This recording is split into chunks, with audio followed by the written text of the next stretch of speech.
Buenos días. Muy buenos días. ¿Cómo han estado? ¿Cómo les fue en diciembre? ¿Bien? ¿Sí comieron harto? Es lo que más se hace en diciembre, es que comer. 24, 31 y algunos dicen reyes y todo, o sea, seguimos comiendo. Las primicias, la primicia de la iglesia es Cristo. La primicia para nosotros es ¿quién? Cristo. Lo que hace la iglesia, el día del aniversario es el 26 de enero. Entonces ese día vamos a celebrar que cumplimos 3 años y ese día simplemente es una ofrenda especial. No es un pacto, aclaramos, no es un intercambio. Es una ofrenda voluntaria. Los que quieran bien, los que no, igual no hay problema. ¿Para qué? Para ayuda de la iglesia. Se hacen mejoras, se hacen cosas para la iglesia que se necesitan. ¿Listo? Y aparte de eso, el creyente debe ser ¿qué? Generoso con la obra de Dios siempre. Los que han practicado los principios financieros como la ofrenda, el diezmo, el dar algo para la casa de Dios, nunca he visto gente que necesite. La Biblia dice: no he visto justo desamparado, ni su descendencia que bendiga el pan. Y usted nunca verá una persona generosa para Dios en problemas financieros. Esto es muy difícil. Siempre los verá suplidos. Tampoco estamos hablando de que todo está perfecto, pero es lo que Dios demanda. Entonces, el 26 vamos a hacer el aniversario, si Dios lo permite. La segunda semana de febrero iniciamos escuela, iniciamos con un nivel nuevo y continuamos con el grupo ya que venía en proceso. Los que quieran también al final conmigo me preguntan, les explicamos cómo es el proceso y la otra semana ya tendremos los anuncios en diapositivas. Vamos a dar inicio entonces a un libro espectacular. ¿Cuánto les gusta la Biblia? A mí me encanta la Biblia, o sea, es lo que más me gusta de la vida cristiana en la Biblia, después de Dios. Vamos a iniciar un estudio del libro de Gálatas, 20 sermones de Gálatas, o sea que estamos terminando enero, febrero, marzo, abril, en mayo más o menos estaremos terminando el libro de Gálatas y es un libro muy interesante. Vamos a leer Gálatas del capítulo 1, del versículo 1 al 5 y vamos a orar y vamos a iniciar esta serie llamada ¿qué? Gálatas. Pablo, apóstol, no de hombres ni por hombre, sino por Jesucristo y por Dios el Padre, que lo resucitó de los muertos, y todos los hermanos que están conmigo en las iglesias de Galacia. Gracia y paz sean a vosotros de Dios el Padre y de nuestro Señor Jesucristo, el cual se dio a sí mismo por nuestros pecados para librarnos del presente siglo malo, conforme a la voluntad de nuestro Dios y Padre, a quien sea la gloria por los siglos de los siglos. Amén. Padre, hoy le damos gracias en el nombre de Jesús. Señor, te pedimos que te glorifiques a través de esta enseñanza del libro de Gálatas totalmente. Danos esa libertad que tanto anhelamos, Dios. Trae libertad al pueblo de Dios, a la iglesia, trae revelación del Evangelio y trae perseverancia este año en toda la congregación. Te damos gracias en el nombre de Jesús. Amén y amén.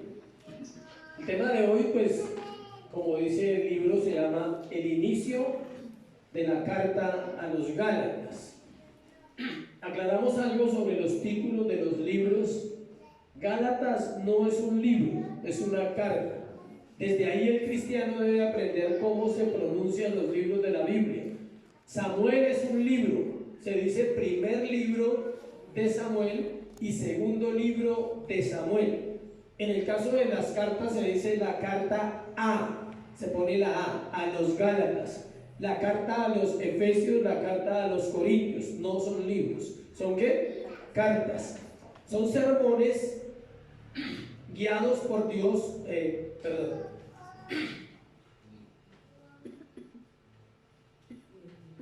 Son sermones guiados por el Espíritu Santo dados a estos hombres para edificar las iglesias. Entonces vamos a estudiar la carta de Gálatas.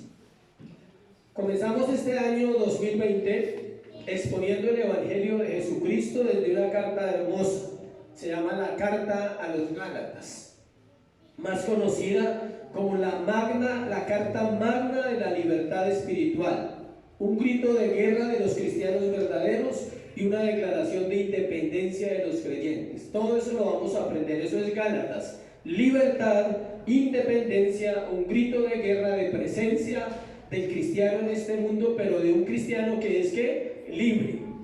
Anhelo que Dios a través de su palabra traiga libertad a todos los que estamos aquí. No liberación, aclaro. Libertad es diferente a liberación. Esta carta trata acerca de la diferencia entre vivir bajo la ley y vivir bajo la gracia. Confronta el legalismo y alinea las doctrinas básicas del cristianismo. O sea, ella confronta todo legalismo que haya en un creyente realmente nacido de nuevo. Y todo eso lo vamos a aprender durante los 20 sermones. En Gálatas aprenderemos cómo quitarnos el yugo de la esclavitud del pecado. ¿Cómo les parece esa enseñanza buena? El yugo de la esclavitud al pecado. Las conductas legalistas que aprendemos por escuchar un evangelio falso. Todo solo bajo la intervención de Cristo. Cristo liberta, entienda eso, no el hombre. No es el pastor que pone las manos sobre usted y lo hace libre, no. Es la palabra de Dios que lo hace ¿qué? Libre. Cuando ella se revela a su corazón. Con eso no estoy diciendo que yo no pueda orar por ustedes. Yo puedo orar por cualquiera que quiera, uno hace una oración, pero deben entender que la libertad viene absolutamente ¿de quién? De Cristo, porque la Biblia dice, si el Hijo os libertare, seréis verdaderamente ¿qué? Libres, en capítulo 8 de Juan. Su mensaje es fresco para nosotros hoy, porque se habla mucho de la libertad personal, un tema que hoy en día es, mejor dicho, voz populi. ¿Quién no habla hoy de libertad personal? Los youtubers, todos los que en las redes, todo el mundo habla de libertad, pero es un enfoque humanista y depravado el que estamos viendo en el mundo. Ese es el enfoque de una libertad que depravada, de la libertad de tener un amante, de la libertad de ser rebelde, de la libertad de ser grosero con todo el mundo, de la libertad de hacer lo que se me da la bendita voluntad. Esa es la libertad que el mundo está proclamando y no se puede hacer nada contra esa libertad porque atenta contra la personalidad y el desarrollo humano. ¿Sí me explico? Ya no se puede corregir un hijo porque atenta contra su libertad. Esa es la libertad mundana. Pero Cristo ofrece una libertad verdadera.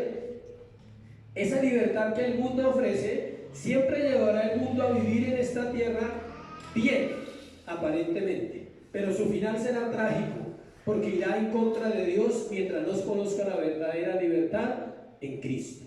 O sea, podrá vivir bien aquí, pero va en contra de los principios divinos.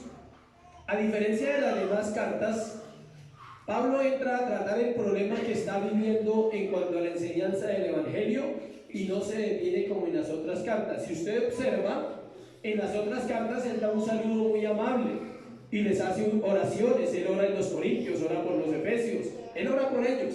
Aquí no ora por los Gálatas, aquí entra de una a confrontar una situación que estaba pasando dentro de la iglesia. Gálatas no es un tratado teológico suelto, sino una carta profundamente personal que sale del corazón dolido de un hombre piadoso que se lamenta por sus hijos espirituales cuya fe y vidas y manera de vivir estaba corrompida por falsos maestros. Algo que hace Gálatas es aclarar, valga la redundancia, claramente el Evangelio, la gracia, la fe, las doctrinas básicas del cristianismo. Su clamor era Gálatas 5.1, ese era el clamor de Pablo. Mire lo que dice Gálatas 5.1: estar pues firmes en la libertad con que Cristo nos hizo libres y no estéis otra vez sujetos al yugo de esclavitud. Ese es su clamor en toda la carta. Con su iglesia les dice estar ¿qué? Firmes en la libertad con que Cristo nos hizo libres. Y usted va a escuchar la palabra libertad en cada sermón. En cada sermón vamos a hablar de ¿qué? Libertad cristiana. Vamos a mirar, esta es la introducción de la carta para entrar a mirar los puntos de hoy. Su enfoque doctrinal está en frenar los falsos maestros, escuchen, que eran judíos y se habían levantado dentro de la misma iglesia. ¿Eran qué? Judíos, los que estaban enseñando contra la iglesia. ¿Qué quiere decir? Que aún dentro de la misma iglesia cualquiera se puede levantar con una enseñanza falsa. Y la única manera de quitar esa enseñanza de una iglesia es con la escritura, es confrontando a esas personas, decirles: ¿usted por qué dice eso? Tiene un fundamento doctrinal, tiene claro. Cualquiera dentro de la misma iglesia, escuchen bien esto, puede cualquier persona de esta iglesia venir a decirle a otro: eso que están diciendo es mentira, pero tendrá que tener un muy buen fundamento que vaya en contra de la Biblia, o tendrá que confrontar realmente a la iglesia y decir que una iglesia está diciendo ¿qué? Mentiras. Los judíos, le explico esta parte, escuchen bien para los que quieren aprender esto. Los judíos manejan un sistema muy diferente de su linaje y de su generación. Los judíos son judíos por lo siguiente, escuchen.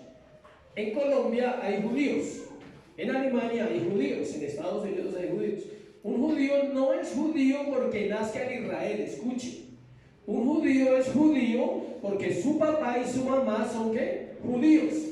O sea, si un judío nace en Colombia, pero su papá y su mamá son de allá de Israel, son judíos, él es un judío ¿qué? Original. Ellos no es como acá que vienen de Medellín, se viene el papá y la mamá, y viene y nace acá, entonces ya es rollo. Ese ya es rollo porque nació acá. No, para ellos no, ellos cuidan eso totalmente. Por eso no se podían casar con mujeres de otra nación. Porque el Señor sabía, vayan donde se les dé la gana, vivan donde quieran, en Mesopotamia, en Samaria, hasta lo último de la tierra, vayan, vivan donde quieran, pero no se casen sino con mujeres de su pueblo para preservar ¿qué? La raza.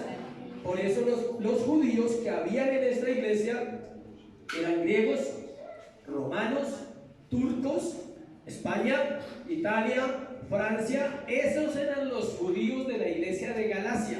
Pero en realidad eran judíos porque eran hijos de papá y mamá ¿qué? Judíos. Y ellos estaban judaizando, estaban enseñando que se salvaban a través de ¿qué? Las obras.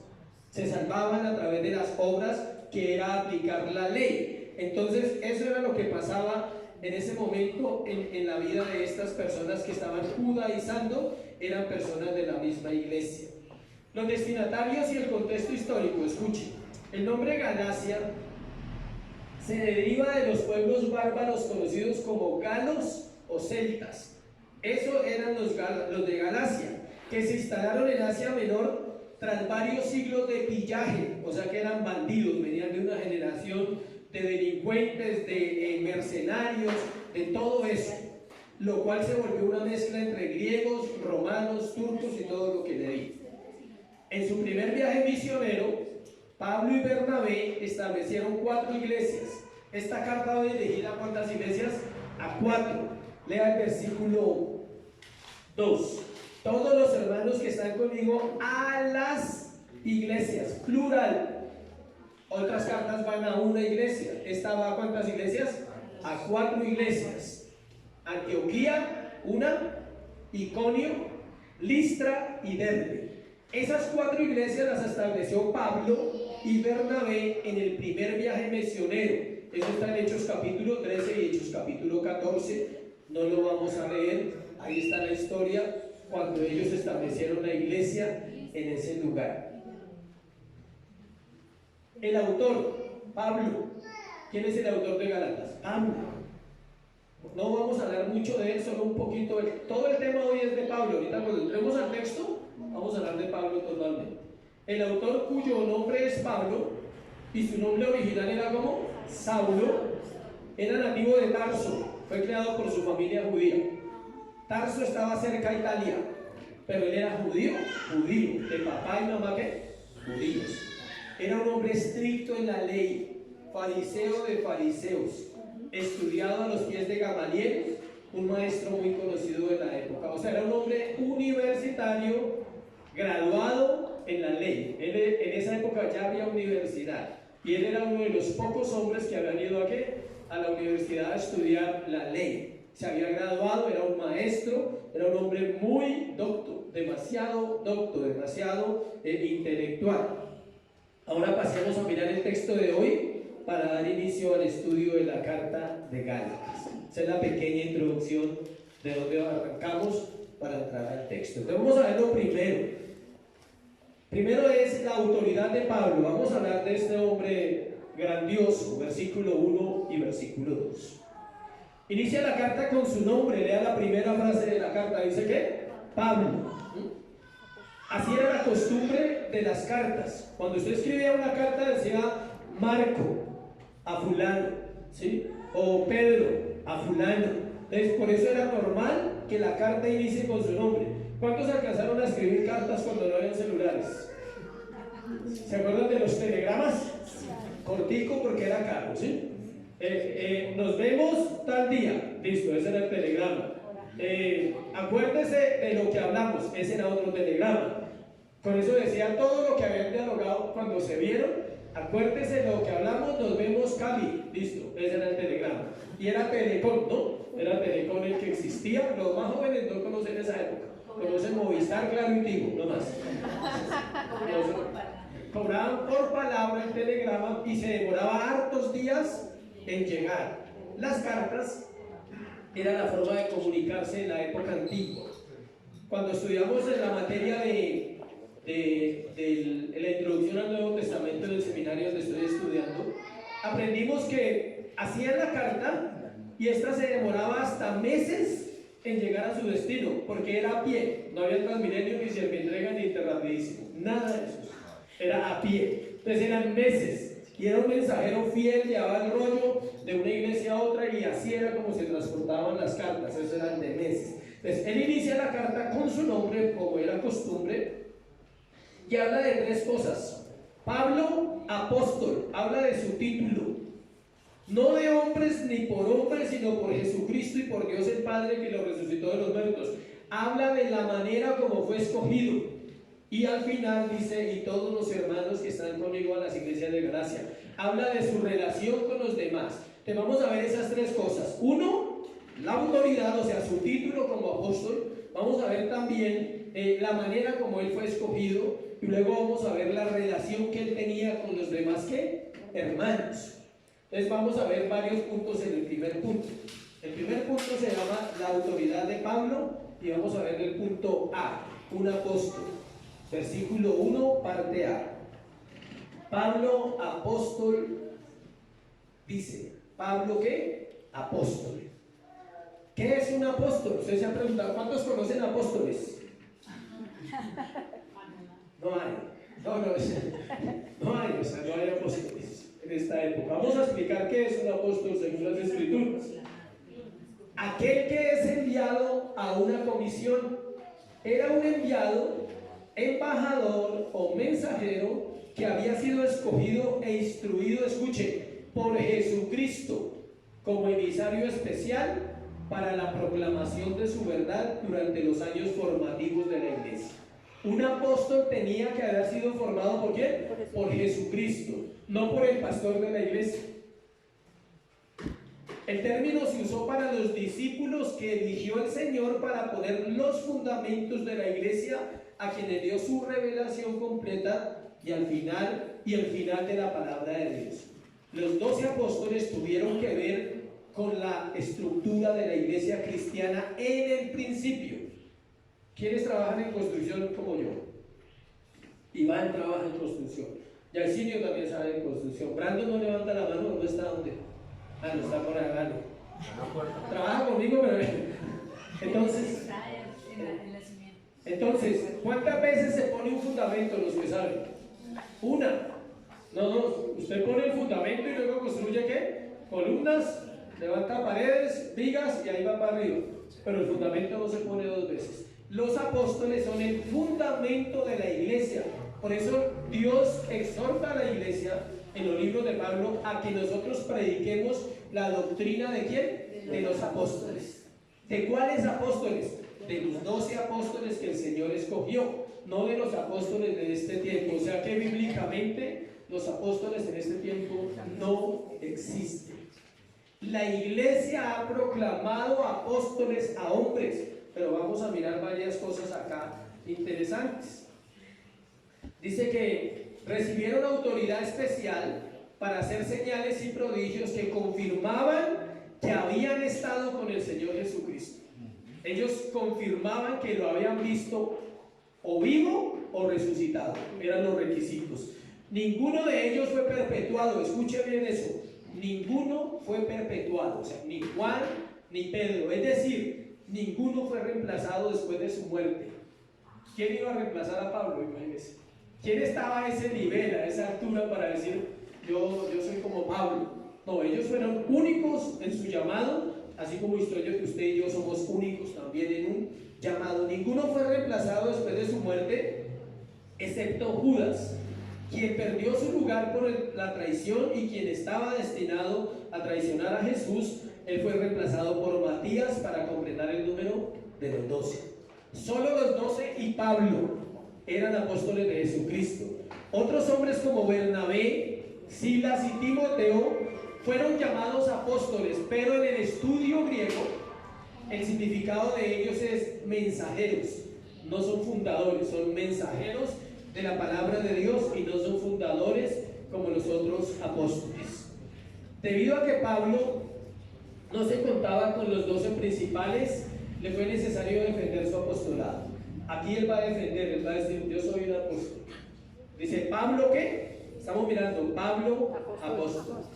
Una de las cualidades necesarias para ser apóstol era haber sido testigo de la resurrección del Cristo resucitado. Y Pablo lo fue. Acompáñenme a 1 Corintios capítulo 15, del 5 al 8, y miremos que él sí fue testigo. 1 Corintios 15, del 5 al 8, dice, y que apareció a Cefas. ¿Quién es Cefas? Pedro. ¿Y después a quién? A los 12. Después apareció a más de 500 hermanos a la vez, de los cuales muchos viven aún y otros ya duermen. Después apareció a Jacobo. ¿Quién es Jacobo? Su hermano. No es el apóstol, es su hermano. Jacobo es el mismo Santiago, el que escribe el libro de Santiago. Después apareció a Jacobo, después a todos los apóstoles. Dice, y al último de todos, como un abortivo, me apareció ¿a quién? A mí. Porque yo soy el más pequeño de los apóstoles, que no soy digno de ser llamado apóstol, porque perseguí a la iglesia de Dios. ¿Qué batalla la de este hombre? O sea, ¿cómo se ve él a sí mismo? ¿No? Él dice, Pablo, apóstol. Pero él sabía que él no era digno de ese título por haber perseguido a la iglesia de Dios. Por eso entra él a explicar, a decir, a mí no me llamaron los hombres, a mí no me ungió Pedro, a mí no me ungió un presbiterio, no me ungió un concilio de una iglesia, a mí nadie me dijo nada. El que me llamó fue ¿quién? Cristo. Él fue testigo de la resurrección de Cristo de una manera especial. Hechos 9, 3, 5 también nos habla de eso. Hechos 9, 3, 5. Habla del encuentro que él tuvo con Jesús. Dice, mas yendo por el camino aconteció que al llegar cerca de Damasco repentinamente le rodeó un resplandor de luz del cielo, y cayendo en tierra oyó una voz que le decía, Saulo, Saulo, ¿por qué me persigues? Y él dijo, ¿quién eres, Señor? Y le dijo, yo soy Jesús, a quien tú persigues. Dura cosa te es dar cosas contra el aguijón. Él fue testigo de la resurrección de Cristo, se le apareció personalmente. Los estudiosos dicen que 5 años después de la resurrección que tuvo, se le apareció a este hombre con un llamado que especial. B, la manera como fue escogido. La manera como fue escogido. Versículo 1b dice, Pablo apóstol, ya vimos eso, no de hombres ni por hombre, sino por Jesucristo y por Dios el Padre, que lo resucitó de los muertos. Él le dice a los Gálatas en su primer mensaje que él no había sido enviado por los hombres, sino por Dios el Padre y Dios el Hijo.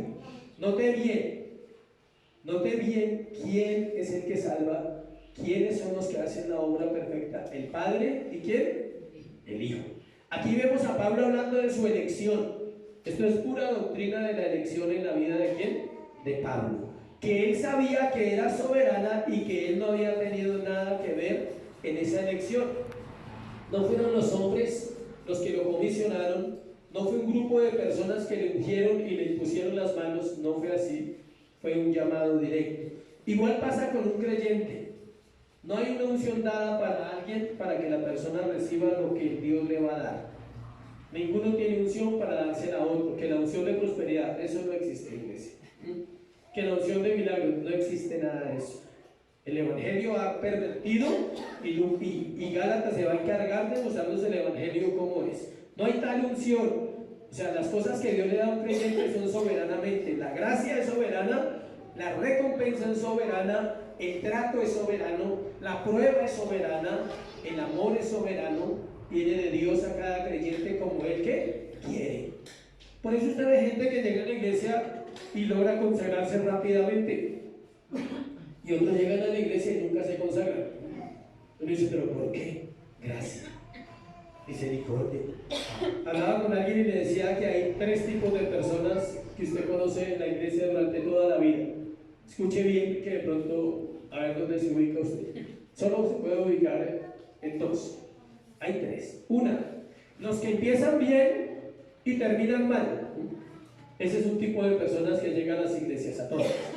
Están los que empiezan mal y terminan ¿qué? Bien. Y está la que debería ser la perfecta. Los que empiezan bien y terminan ¿qué? Bien. Esos son los 3 tipos. Estoy hablando de creyentes. ¿Qué quiere decir? ¿Que el que empieza bien y termina mal se puede salvar? Sí. Estamos hablando de gracia, de misericordia, no de ley. Según la gracia sí se puede salvar. Empezó bien, no tuvo una vida, no obedece, no vive una vida cristiana, no anhela realmente el proceso con Dios y va a batallar toda su vida, va a ser tratado por Dios siempre. Tal vez termine mal aquí, pero puede que en la misericordia llegue a la eternidad. El otro comienza mal, inconstante, no se sabe si ha nacido de nuevo, cuando de un momento a otro, ¡pum!, ve uno el cambio y dice, uy, esa persona realmente se convirtió, ¿sí? Y está el tercero, que no es el más fácil, es el más difícil, que es empezar bien y terminar ¿qué? Bien. ¿Cuántos saben que empezar algo es fácil? El problema es terminarlo. Sí, empezar algo es fácil. Hasta un plato de comida, usted no sabe si lo va a terminar, ¿sí? A uno le gana el ojo, ¿sí? Pide mucho y empieza contento y dice, uy, me llené. Desde ahí se aplica y dice, ¿sí? No pudo con todo lo que pidió. ¿Empezar un matrimonio es fácil? Re fácil. El problema es terminar ¿qué? Bien. Empezar a hacer una casa es fácil, el problema es terminarla bien.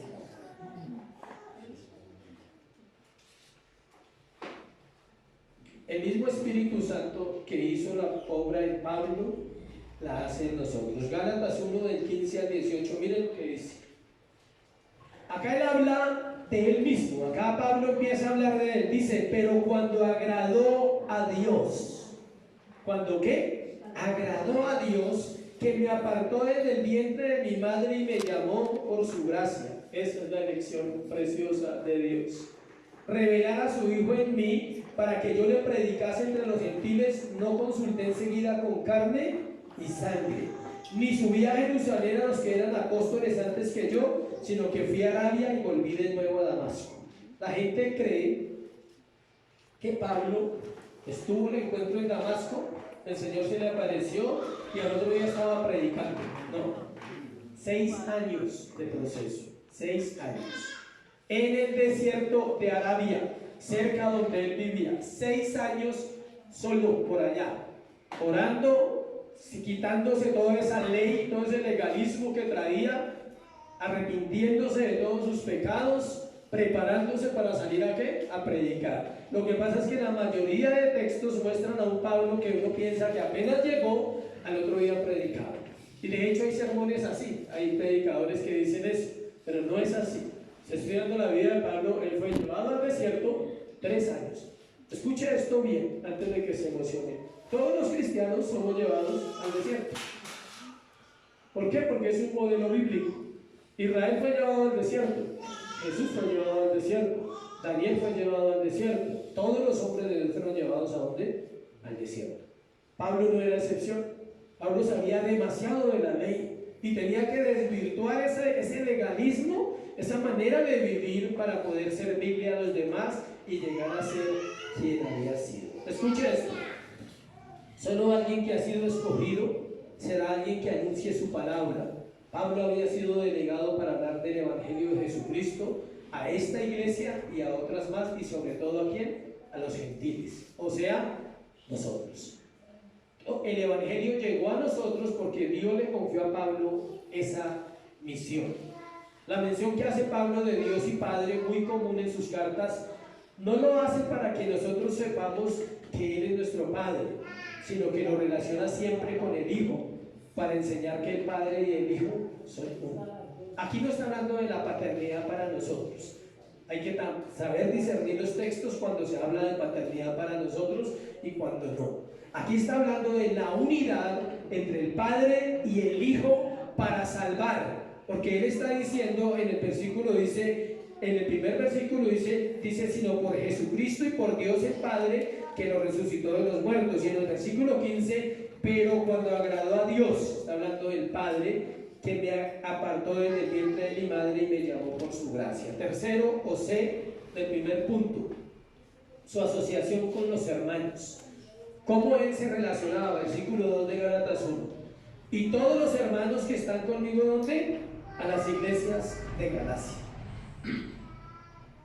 La tercera base de la autoridad de Pablo es que él no hizo un trabajo solo. Dios puso a su alrededor personas que trabajaron hombro a hombro con él. Escuchen, una persona libre, porque todo el tiempo voy a hablar de libertad estos 5 meses, es libre cuando aprende a trabajar con los demás. De lo contrario no es libre. Porque es libre porque derriba su orgullo, derriba su egoísmo, derriba sus argumentos personales. Mientras las personas se la pasan argumentando contra lo que se hace o no se hace en una iglesia, quién canta, quién predica, quién hace aseo, quién dirige, quién hace lo otro, pierden tiempo en consagrarse a quién, a Dios.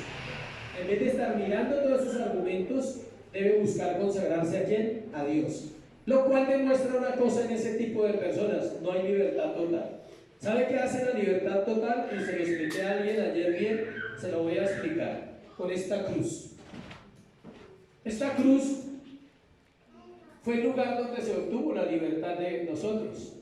Y tiene 2 palitos. Tiene uno vertical y tiene uno horizontal. El creyente libre vive aquí, en este. Y el que no es libre vive aquí. El que no es libre vive en este, allá. Es que fulano, es que por qué, es que, y es que. El que está aquí vive así. Mira a su Señor y dice: Señor, yo solo quiero servirte. Que fulano no lo hace. No, yo quiero servirte. Yo no estoy diciendo si fulano no lo hace. Que fulano no ora. No, yo quiero orar. ¿Sí? Que fulano no lee la Biblia. Yo quiero leerla, Señor. ¿Sí? Es vertical. El hombre libre o la mujer libre es ¿qué? Vertical. Todo el tiempo. Es un hombre vertical. Es una mujer vertical. Su ciudadanía no es de esta tierra. Sus sueños no pertenecen a este mundo. Su vida no está basada en los demás, ni en los que dirigen, ni en los dirigidos.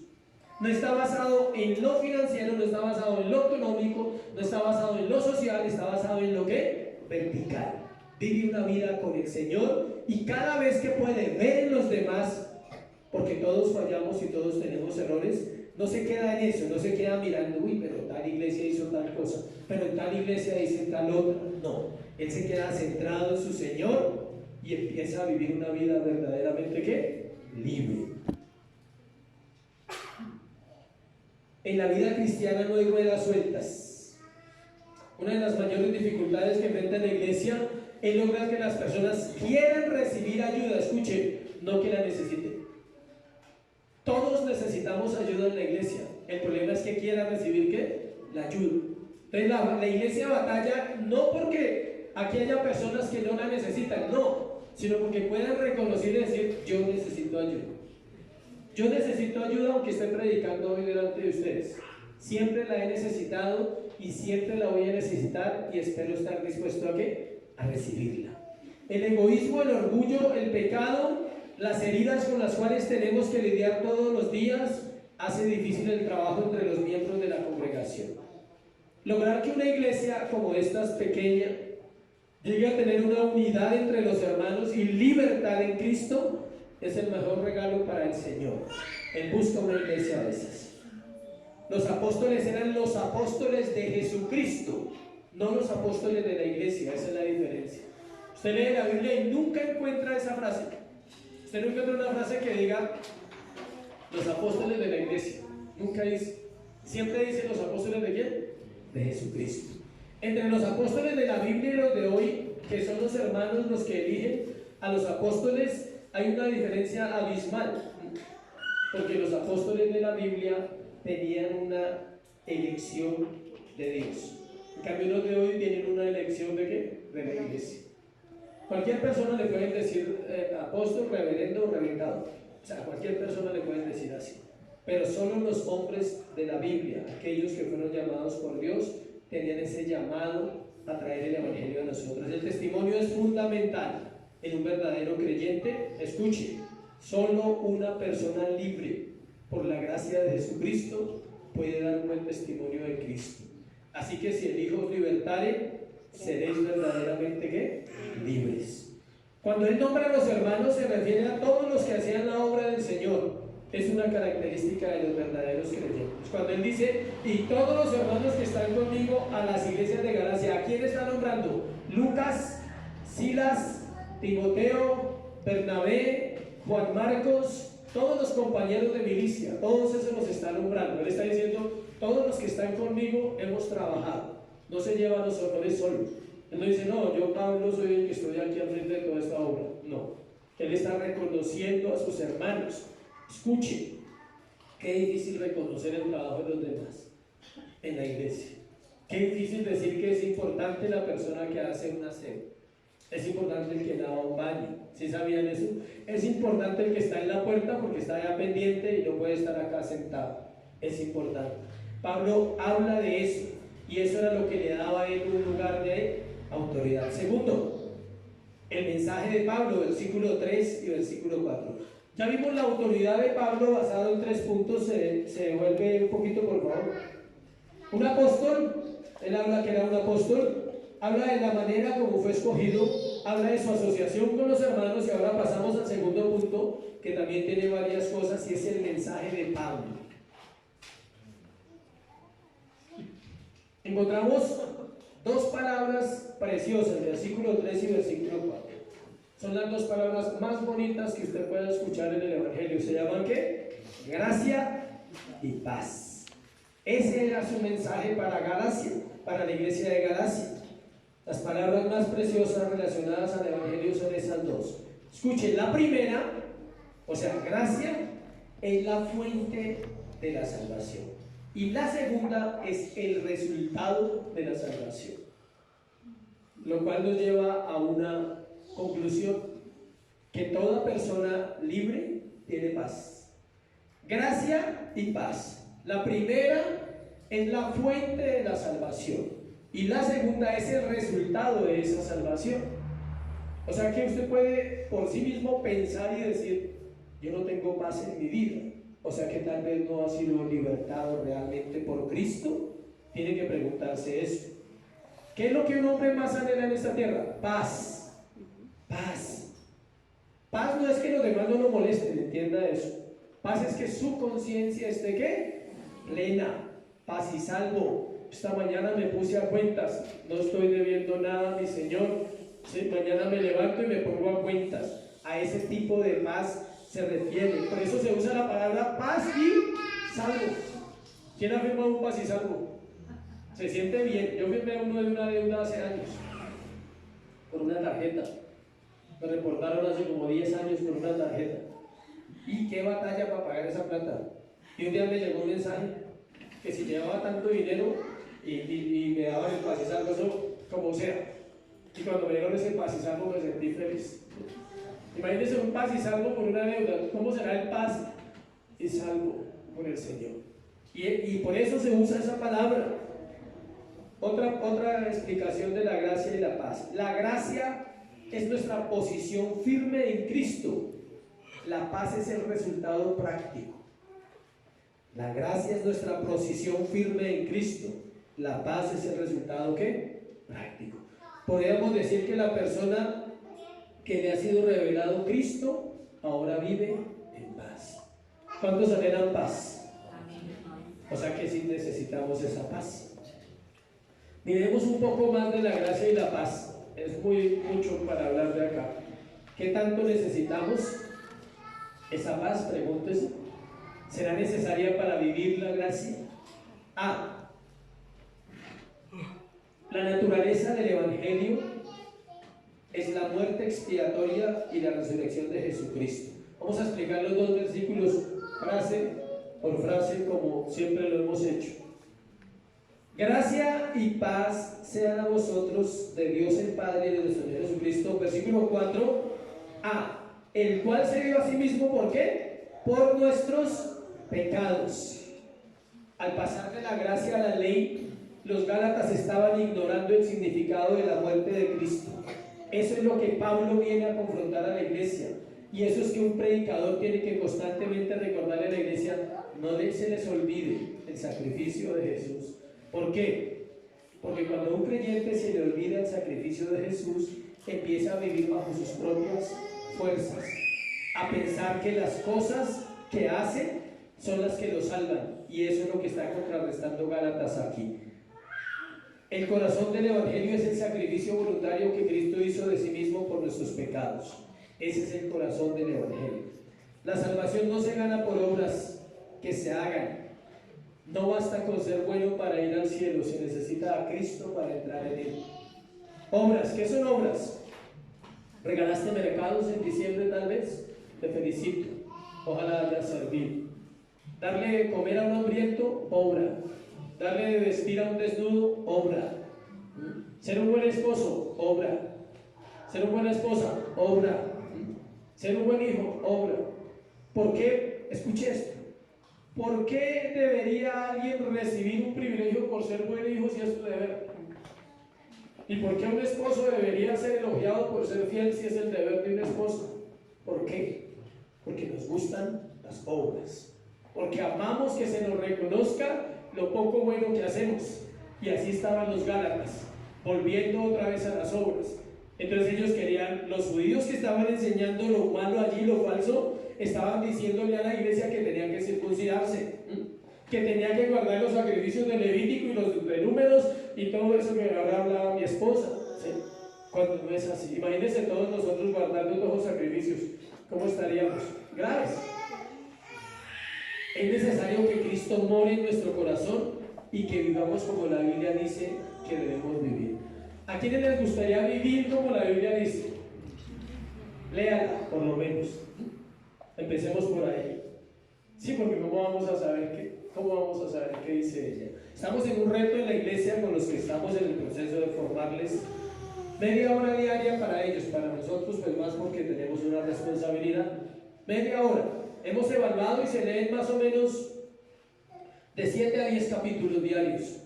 Esto lo llevaría a usted a leer la Biblia en un año 2 veces, de una manera sencilla, práctica. Media hora no más. ¿Quién no tiene media hora para el Señor? Todos tienen media hora para el Señor, ¿cierto? Si usted la lee media hora, juicioso, en junio ya debe estar terminando la Biblia. Si empezó en Génesis, debe estar llegando a Génesis. Si empezó en Salmos, debe estar llegando a Salmos. Puede empezar donde quiera, donde vaya. Pero es un ejercicio que funciona. Se lo dice a alguien que ya lo vivió atrás, años atrás. Ahora leo 1 hora al día, son 18 capítulos. Se lee uno la Biblia 5 veces al año, más o menos. ¿Sirve? Alguien dirá, bueno, ¿y eso a mí para qué me sirve? ¿Sí? ¿Para qué sirve? Para lo siguiente, escuche. Para ser libre, para renovar esa mente corrupta que traemos, para que mis pensamientos tiendan a la bondad, a la abundancia, a lo bueno, para que todo lo puro, todo lo honesto, todo lo que haya bondad y todo lo que sea digno de alabanza, en eso pueda yo pensar. Para que cuando usted piense mal de los demás, haya un versículo en su mente que diga, estimando a los demás como superiores a vosotros mismos. Para que cuando usted quiera tener un concepto errado de usted, haya un versículo que diga, no teniendo un más alto concepto de mí que el que debo tener. Pero si usted no lee la Biblia, simplemente va a pensar humanamente, es difícil vivir así. Si solo nos basáramos en los milagros, escuche, del Señor, podríamos ver a un Dios grande y poderoso. Estoy hablando de obras, estoy hablando de la muerte y resurrección de Jesucristo. Si la iglesia se basa solo en obras y milagros que el Señor hizo, conocería a un Dios grande y poderoso porque Él lo es, escuche. pero nunca tendría opción de conocer la salvación. Por eso los milagros no salvan. Por eso una persona puede ser sana de cualquier enfermedad porque Dios sigue sanando, pero eso no garantiza la salvación. Por eso las iglesias no se pueden ser vendedoras de milagros y ponerle fecha a los milagros, porque eso es algo soberano únicamente ¿de quién? De Dios. Tendríamos la tristeza de nunca conocerlo como Salvador, sino solo como el milagroso, el que hizo milagros. Pero lo diferente, lo que hace la muerte y la resurrección de Jesucristo, es que nos da la oportunidad de conocerlo como el Salvador, como alguien cercano y como el Señor. Romanos 3:20. Romanos 3:20 dice: ya que por las obras de la ley ningún ser humano será justificado delante de él, porque por medio de la ley es el conocimiento del pecado. ¿Quieres saber para qué sirve la ley? Para eso, para que usted conozca ¿qué? El pecado. Porque la ley dice: no matarás, no robarás, no codiciarás la mujer del prójimo, no darás falso testimonio, no jurarás en falso, no y no y no. La ley dice no, y la ley dice sí cuando dice algo que tenemos que hacer. La ley nos muestra el pecado, pero no nos quita el pecado. El pecado lo quita la gracia de Jesucristo a través de la obra de la cruz del Calvario. Si usted entiende ese último pedacito, va al cielo. Que Cristo quita el pecado, no la ley. Que cuando usted lee la ley y dice no matarás, si una persona que ha matado a alguien y lee ese capítulo en Levítico, en Deuteronomio, donde dice no matarás, él puede pedir perdón y puede ir a la eternidad, porque la ley le mostró el pecado, lo redarguyó del pecado, y él fue a Cristo y Cristo lo perdonó. Me explicaba estos días a los de la alabanza que nosotros, todos los salvos, no vamos a ser juzgados por nuestros pecados. En el juicio no van a decir usted era un adicto, no. Lo que van a juzgar es la obra cristiana, porque la obra cristiana se hace por gracia. Esto es algo bien complejo. Las obras son importantes, sí, por gracia, las hacemos, pero no salvan. Ese es el mensaje que Pablo está diciendo todo el tiempo. ¿Para qué? Para que usted y yo seamos humildes y no nos creamos mejores que los del mundo, y no nos creamos mejores que personas que no conocen a Dios, y no nos creamos mejores que cristianos llevan menos tiempo y el que lleva más tiempo se cree mejor que él. A eso está tratando Pablo el corazón de la iglesia. La expresión que dice se dio a sí mismo por nuestros pecados nos muestra que el propósito de la venida de Cristo consistía en ser presentado como una ofrenda por los pecados de su pueblo. Eso. B, el objeto del Evangelio: librar del presente siglo. Versículo 4b de Gálatas: el cual se dio a sí mismo por nuestros pecados para librarnos ¿de qué? Del presente siglo malo. Hace como unos 12 años di una predicación sobre eso, sobre el siglo malo, y me acordé mientras preparaba este tema que eso me ayudó mucho a entender mi libertad en Cristo, a saber que yo había sido un hombre libre.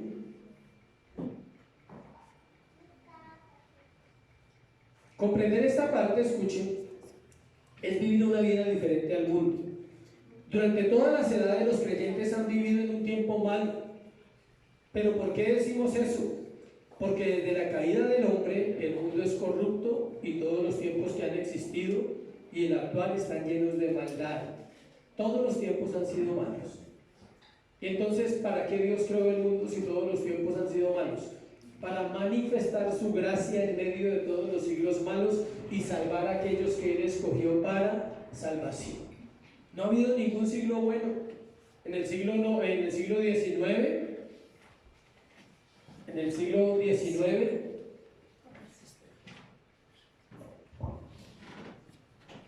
abundaron las guerras. En el siglo XIX, muchas guerras. Estoy estudiando la historia de la iglesia desde el siglo I al siglo XV y es impresionante. O sea, impresionante cómo todo el tiempo hubo maldad, hubo papas malos, gobiernos malos, guerras, la peste. La peste que mató en Europa las 3/4 de la parte de los seres humanos, y llegaron a pensar que era el apocalipsis.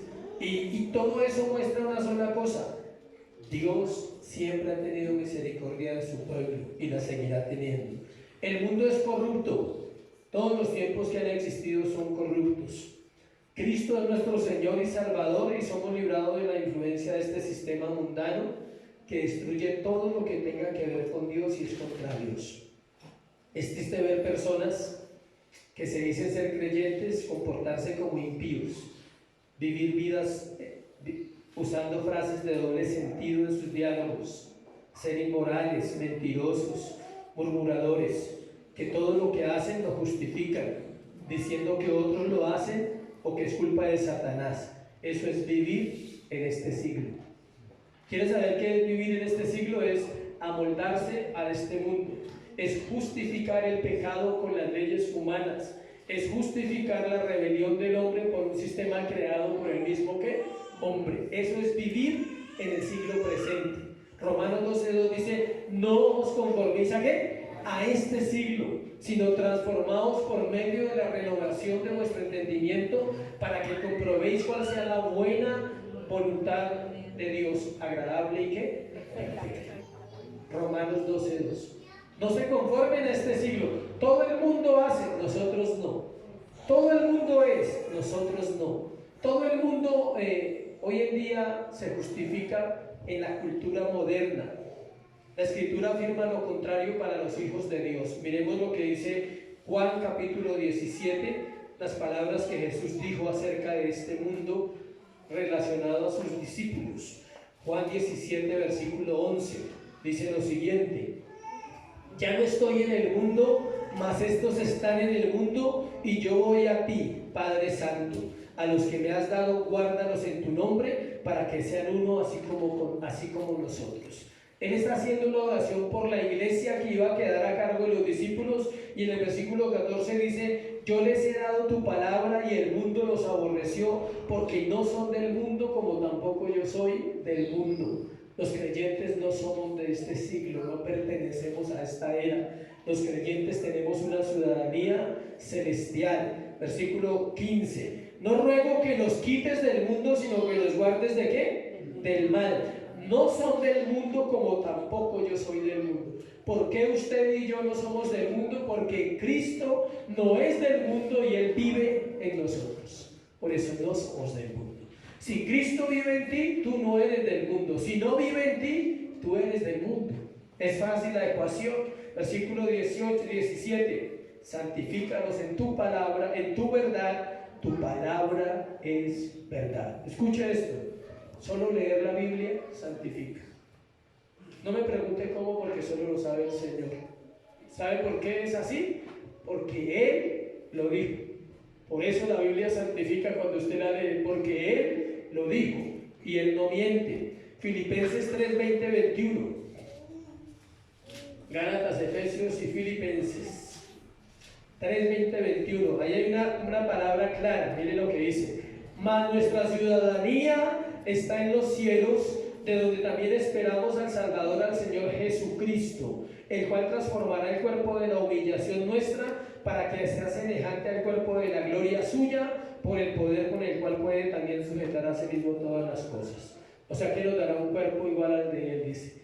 Y por eso no somos del mundo. ¿Queda claro lo que dice ahí? 20. Mas nuestra ciudadanía está ¿dónde? En los cielos. Si tu ciudadanía está en la tierra, tú no eres de Cristo. Si tu ciudadanía está en los cielos, tú eres de Cristo. Por eso el documentico se llama ¿qué? Cédula de ciudadanía, colombiano. Usted es colombiano, pero Dios lo mandó del cielo a vivir en Colombia. Amén. Así funciona el reino, así somos nosotros. Nuestra ciudadanía es de allá. Fuimos enviados a vivir aquí para mostrar su amor, su poder y su gloria a la creación que Él hizo y a todos aquellos que Él va a ir salvando a través de los mismos que hombres. Ya fueron salvos en su elección, pero a Dios le encanta utilizar el elemento ¿qué? Humano. No va a venir un ángel a predicar, tienen que predicar ¿quiénes? Los hombres. Primera de Juan capítulo 5, versículos 4 y 5. Primera de Juan capítulo 5, versículos 4 y 5. Porque todo lo que es nacido de Dios vence al mundo, y esa es la victoria que ha vencido al mundo, nuestra fe.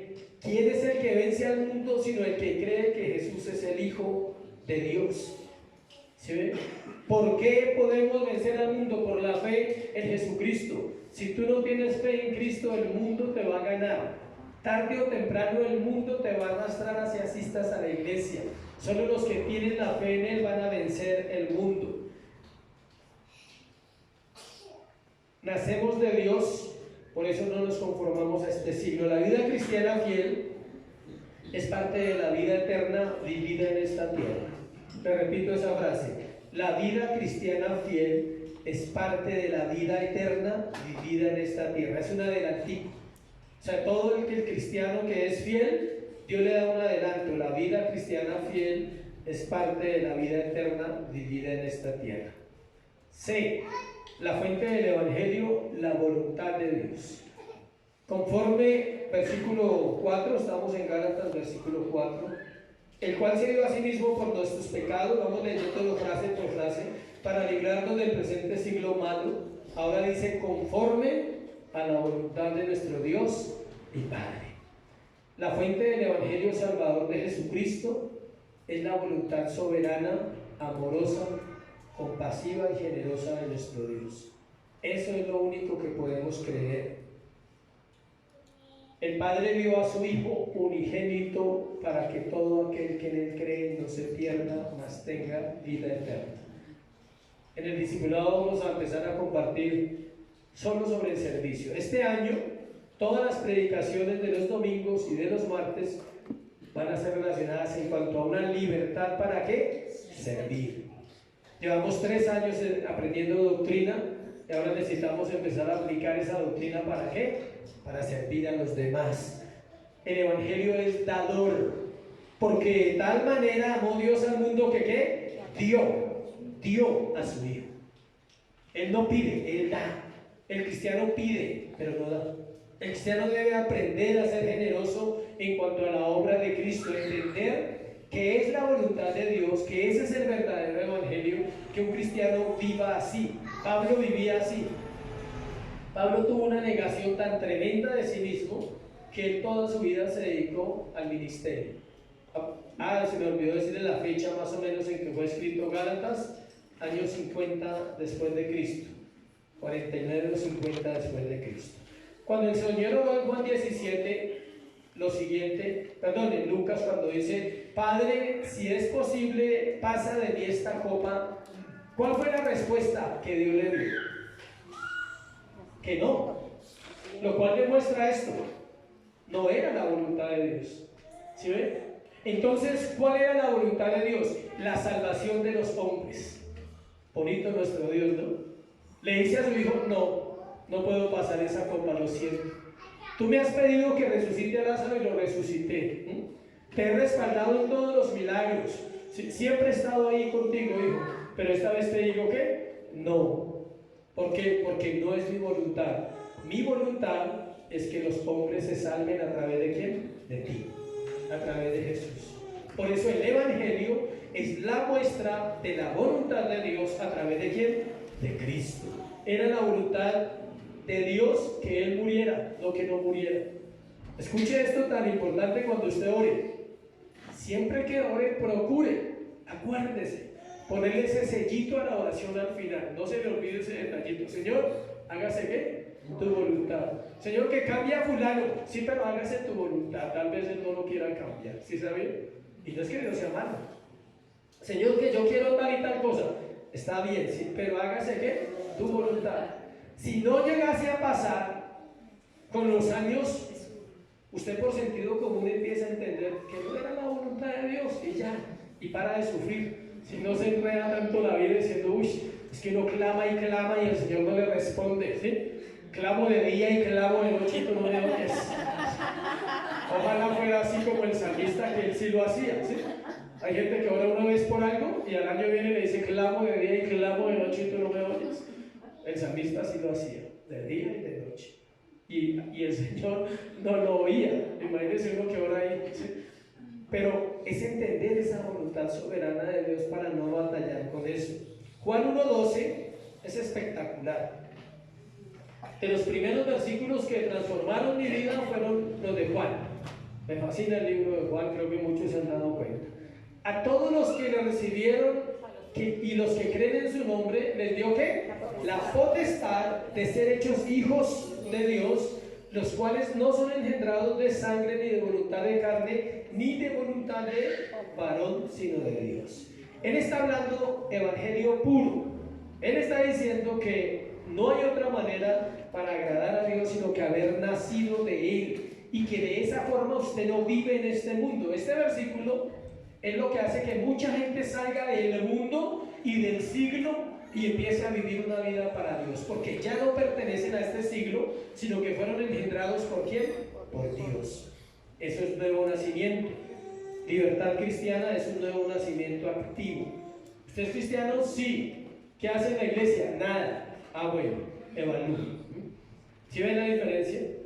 Cristianos son seguidores de Cristo, obedecen a Cristo, y Cristo tiene un lugar donde los pone, se llama iglesia, o sea, donde es su esposa, y Él quiere que le obedezcan a Él y a la esposa. ¿Sí me explico? Si alguien va a mi casa y dice, no, yo no tolero a su esposa, digo, pues entonces no vaya, porque es mi esposa y debe tener el mismo lugar que la persona me da a mí.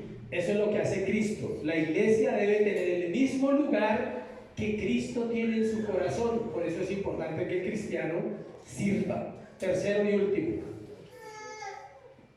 el motivo de Pablo, versículo 5: a quien sea la gloria por los siglos de los siglos, amén. A quien sea la gloria por los siglos de los siglos, amén. Pablo concluye su introducción a la carta con una doxología. ¿Quieren saber qué es una doxología? Es una alabanza. Siempre que escucha esa palabra, eso usted no lo escucha sino en las iglesias doctrinales. En otro lado usted no escucha esa doxología, ni hermenéutica, ni exégesis, nada de eso. Usted escucha solo sermones motivacionales.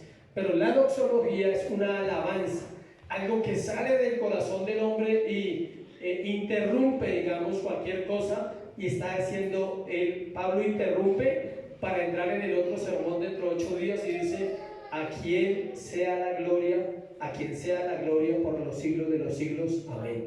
Ese era el motivo de Pablo para escribir la carta, era ese. ¿Cuál? Que ellos entendieran la libertad cristiana a través de lo siguiente, escuchen: darle la gloria a Dios en todo. El fin de escribir a los Gálatas es que reconocieran que Él es digno de gloria. Corintios dice, 1 Corintios 10, En estos 5 versículos introductorios de Gálatas, Pablo cubre las 4 etapas de la salvación.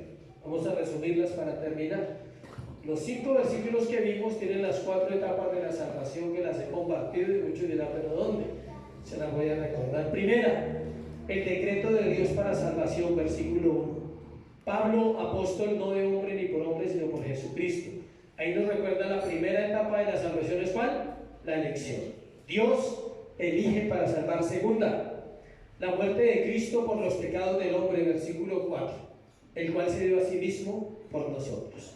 Si no hay muerte, no hay redención, y si no hay resurrección, no hay resurrección para nosotros tampoco. Tercero, el nombramiento de apóstoles para dar testimonio vivo de esa provisión divina. Se puede decir la iglesia. Los apóstoles son el fundamento de la iglesia. Si alguien es salvo, ¿cómo hace para vivir y alimentarse en esta tierra? Debe ubicarse en una iglesia local, debe buscar un ministerio donde pueda servir. Y cuarto, el regalo de gracia y paz para el creyente. Ahí está la obra perfecta de la salvación en esos 5 versículos que estudiamos hoy. En todo esto trabaja el Padre y el Hijo. Él los nombra en esos versículos varias veces. Siempre están juntos, y la voluntad de Dios es lo mismo que el trabajo de Dios. Esas dos cosas son la misma. Por eso Jesús decía: mi Padre trabaja y yo ¿qué? Trabajo. O sea, Él decía: yo hago la voluntad de mi Padre porque Él hace siempre las cosas bien. Pablo y los demás apóstoles fueron comisionados y enviados por el Padre y el Hijo, y todo lo que tiene que ver con la salvación proviene del Padre y del Hijo. fue planeada en la eternidad, fue ejecutada en el pasado y es aplicada en el presente. Escuche, la salvación fue planeada en la eternidad, fue ejecutada en el pasado en la cruz del Calvario y es aplicada hoy a través del Evangelio a nuestra vida. La palabra amén con la que termina el pasaje de hoy es la seguridad que todo lo que está escrito sucederá. Es como si Dios dijera esto es lo que deseo de todo corazón. Amén. Amén. Amén. Póngase sobre sus pies y vamos a orar. Gracias. Y vamos a darle gracias a Dios por este tiempo. Vamos a participar de la cena rápidamente. No, entonces el otro domingo, no te preocupes. Vamos a orar entonces. Padre, te damos gracias por este tiempo, Señor. Gracias por tu palabra. Ayúdanos, Dios, a comprender tus escrituras. Ayúdanos a vivir en esa libertad a la cual fuimos llamados, Señor. Que a través de la escritura tú rompas el yugo de la esclavitud al pecado. Que esta sea solo la introducción de una nueva aventura en Cristo, Señor, un nuevo tiempo en la palabra para este 2020. Llévanos a conocerte, llévanos a conocer al Hijo, porque si el Hijo os libertare, seréis verdaderamente libres. Señor, ayúdanos a permanecer, ayúdanos a ser fieles en este 2020 a tu palabra, a tu iglesia, a la verdad, a llevar vidas que valga la pena vivir, Señor. Gracias por esta congregación. Gracias por todos los que vinieron hoy. Gracias por los que no vinieron hoy. Señor, te pedimos, bendícelos donde estás. Tráelos, todos aquellos que han dejado de venir a congregarse, tráelos en el nombre de Jesús. Y añade este año a esta iglesia todos aquellos que son salvos. Tráelos porque están ordenados para salvación, para que conozcan el Evangelio, para que vengan a una vida nueva y tú puedas bendecirles, Dios. Te amamos y te bendecimos en esta mañana y te damos gracias por este nuevo tiempo. Amén y amén. Dios les bendiga, Dios les guarde.